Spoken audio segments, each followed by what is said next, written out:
시공을 초월한 지성의 기록, 초월담록에 오신 것을 환영합니다. 우리가 매일 손에 쥐는 스마트폰, 그 매끄러운 모서리와 아이콘의 정갈한 배열에서 우리는 무엇을 느끼는 걸까요? 어떤 디자인은 우리에게 안정감을 주고 어떤 디자인은 우리를 감동시킵니다. 아름다움의 근원은 과연 어디에 있는 것일까요? 여기 아름다움의 본질에 대해 전혀 다른 생각을 가진 두 명의 거인이 있습니다. 한 분은 우주 만물이 수의 질서와 조화로 이루어져 있다고 믿었던 고대 그리스의 신비로운 수학자이자 철학자인 피타고라스입니다.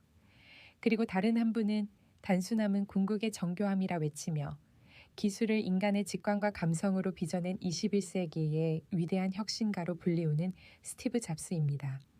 오늘 초월 담록에서는 만물은 수라 외쳤던 피타고라스와 다르게 생각하라고 말했던 스티브 잡스를 모시고 디자인의 본질에 대한 세기의 논쟁을 시작하려 합니다.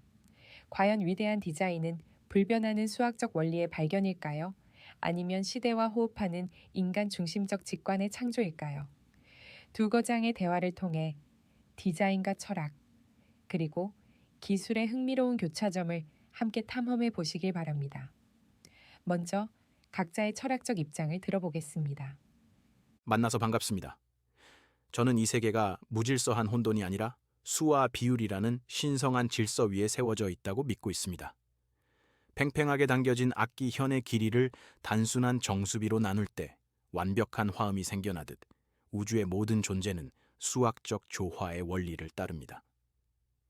제가 발견한 황금 비율은 해바라기 씨의 배열부터 파르테논 신전의 건축에 이르기까지 자연과 인간이 만들어낸 가장 아름다운 것들 속에 숨 쉬고 있습니다. 따라서 디자인이란 인간이 이 우주적 조화를 발견하고 그것을 사물에 구현하는 행위입니다. 디자이너의 역할은 자신의 변덕스러운 취향을 뽐내는 것이 아니라 영원불변하는 수의 법칙을 겸허하게 탐구하고 따르는 것입니다. 아름다움은 주관적인 감정이 아니라 객관적인 수학적 진리를 다르게 표현한 것입니다. 피타고라스 선생의 말씀은 깊은 영감을 주지만 저는 조금 다른 곳에서 출발했습니다. 저는 기술이 인간을 위해 복무해야 한다고 믿었습니다. 아무리 뛰어난 기술이라도 사용하기 복잡하고 어렵다면 아무런 가치가 없습니다. 제가 평생 추구했던 것은 바로 단순함입니다. 좋은 디자인이란 복잡한 기술을 사용자가 전혀 의식하지 못하도록 숨기고 마치 처음부터 알고 있었던 것처럼 직관적으로 사용할 수 있게 만드는 것입니다. 제가 만든 제품의 버튼이 하나뿐이었던 이유, 그리고 사용 설명서가 필요 없었던 이유는 바로 그 때문입니다.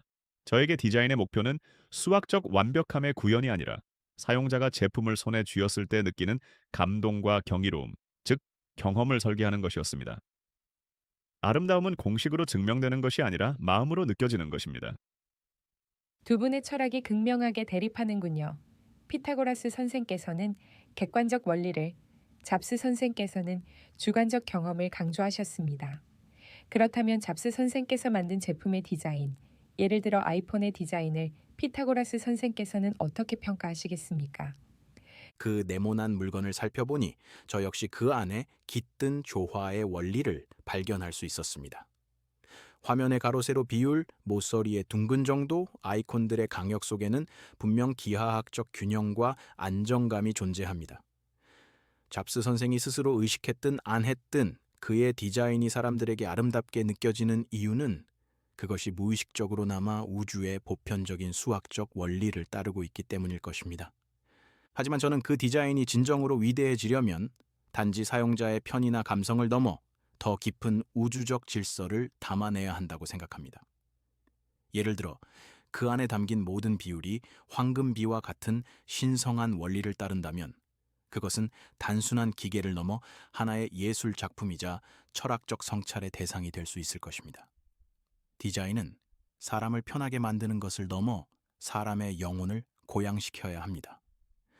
선생의 칭찬은 감사하지만 제 생각은 다릅니다. 제가 디자인 과정에서 가장 중요하게 생각했던 것은 황금 비율 계산이 아니었습니다. 저는 디자이너, 엔지니어들과 함께 수백, 수천 번의 시제품을 직접 만져보고 사용해보며 와, 이거다 하는 직관적인 느낌이 올 때까지 집요하게 파고들었습니다. 모서리를 얼마나 둥글게 할 것인가는 수학 공식이 아니라 손에 쥐었을 때 가장 편안하게 느껴지는 감각으로 결정했습니다. 만약 제 디자인이 어떤 수학적 비율과 일치한다면 그것은 제가 그 공식을 따랐기 때문이 아니라 인간의 직관이 본능적으로 조화로움을 추구한 결과일 뿐입니다. 중요한 것은 공식이 아니라 사람입니다.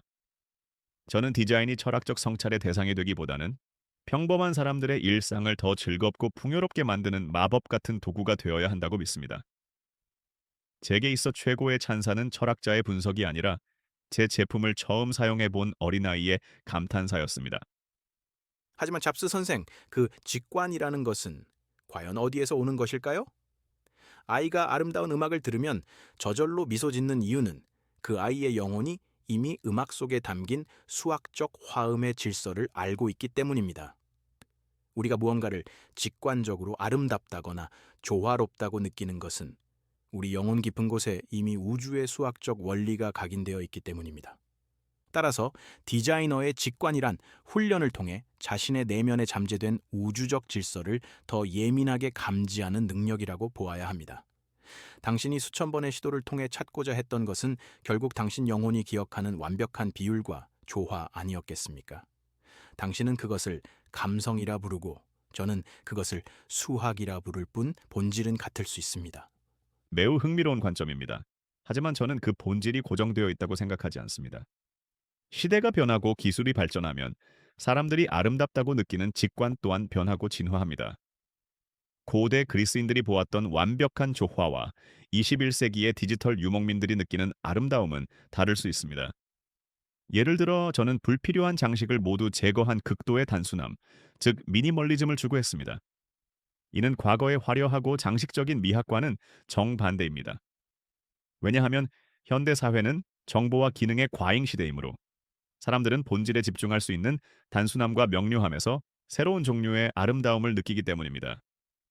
만약 제가 고대의 수학적 원리에만 얽매여 있었다면 결코 이런 혁신적인 디자인을 만들어내지 못했을 것입니다. 디자인은 과거의 원리를 반복하는 것이 아니라 현재의 기술과 문화 속에서 새로운 아름다움을 창조하는 행위입니다. 두 분의 논쟁이 불변하는 원리와 진화하는 미학이라는 더 깊은 차원으로 나아가고 있습니다. 그렇다면 미래의 디자이너들은 무엇을 배워야 할까요? 피타고라스 선생의 수학과 철학일까요? 아니면 잡스 선생의 혁신과 공감 능력일까요? 미래의 디자이너들은 먼저 자기 자신을 알아야 합니다. 그리고 자기 자신을 알기 위해서는 우리를 둘러싼 우주의 질서를 공부해야 합니다. 그것이 바로 수학과 철학입니다. 기술은 계속 변하겠지만 조화와 균형, 비례와 같은 아름다움의 근본 원리는 변하지 않을 것입니다. 훌륭한 디자이너는 뛰어난 기술자이기에 앞서 우주의 아름다움을 이해하는 깊이 있는 철학자가 되어야 합니다. 기술은 그 철학을 구현하는 수단일 뿐입니다. 저는 미래의 디자이너들이 인문학과 기술의 교차점에 서 있어야 한다고 말하고 싶습니다.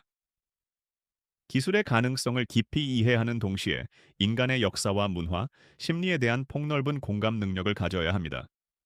그리고 가장 중요한 것은 직접 만들어보고 실패하고 다시 도전하는 것을 두려워하지 않는 열정입니다. 디자인은 책상에 앉아서 공식으로 계산하는 것이 아니라 현실 세계 속에서 사람들과 서로 부대끼며 만들어가는 것입니다. 위대한 디자인은 위대한 기술과 위대한 인문학이 만나는 지점에서 탄생합니다. 두 분의 말씀이 서로 다른 듯하지만 결국에는 기술을 넘어선 깊이 있는 통찰을 강조하고 있다는 점에서 맞닿아 있는 것 같습니다. 이제 마지막으로 서로에게서 어떤 영감을 얻으셨는지, 그리고 서로의 철학을 어떻게 존중하시는지 한 말씀 부탁드립니다. 저는 오늘 잡스 선생과의 대화를 통해 제가 발견한 영원한 수의 질서가 시대를 넘어 새로운 기술과 디자인 속에서 끊임없이 재창조될 수 있다는 사실에 큰 감명을 받았습니다. 당신이 말하는 직관과 감성 역시 어쩌면 제가 미처 발견하지 못했던 우주의 또 다른 조화로운 법칙일지도 모르겠습니다.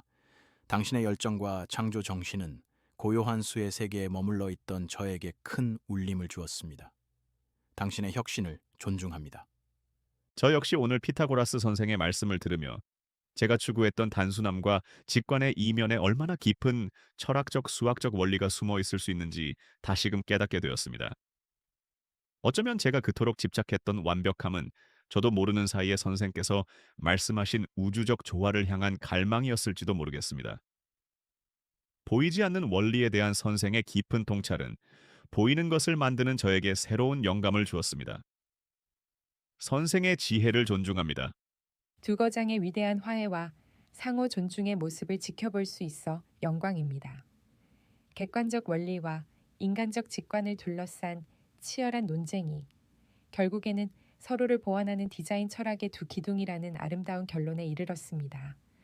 어쩌면 위대한 디자인이란 피타고라스의 나침반으로 우주의 보편적인 원리를 탐구하고 스티브 잡스의 열정으로 그 원리를 시대의 심장에 가장 와닿는 형태로 빚어내는 것인지도 모르겠습니다. 디자인의 본질을 찾아 떠났던 오늘 여정이 여러분의 삶과 일상에 깊은 영감을 주었기를 바랍니다. 시공을 초월한 지성의 기록, 초월 담록. 오늘 순서를 모두 마칩니다.